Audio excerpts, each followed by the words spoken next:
World leaders are waiting to see if Donald Trump is serious about military intervention in Iran. This is after he sent a message to protesters in the country telling them help is on the way.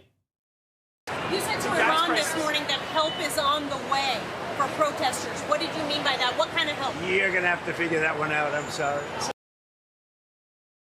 James Matthews has more on the impact of the US president's comments. This key phrase at the heart of it, help is on its way. Now, my take on that is that he certainly sharpened the diplomacy.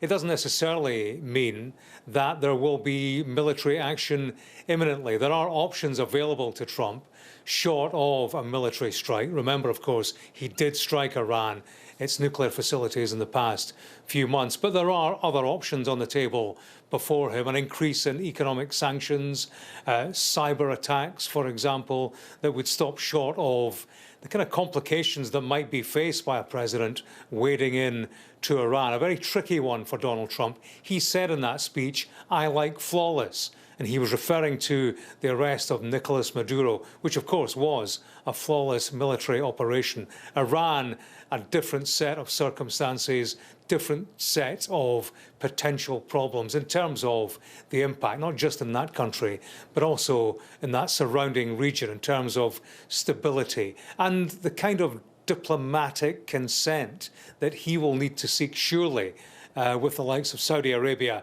and others before he launches some kind of action. There is the question, of course, of trust on the ground in Iran. You know, being given this instruction by a US president who, they will be asking the question, Iranians who are protesting, OK, fine, you say take over your institutions, you're telling us to take your instructions. They will want to know what happens in the longer term.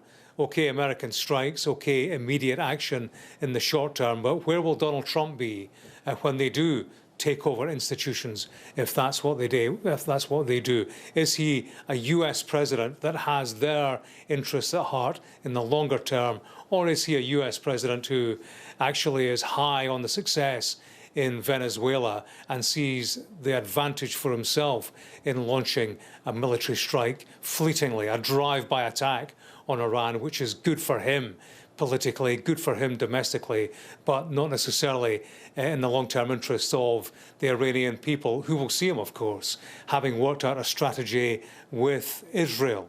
There have been discussions between Israel and the United States about a way forward on this. That doesn't necessarily bind protesting Iranians into any kind of arrangement of trust or any kind of belief in the way forward being presented by Donald Trump. So it's a complicated issue, complicated for Donald Trump to get this right. He did not attend a meeting of national security officials. He is due to, after he's finished with the business in Detroit. That may take place on Air Force One on the way back, or indeed at the White House this evening. There will be options on the table.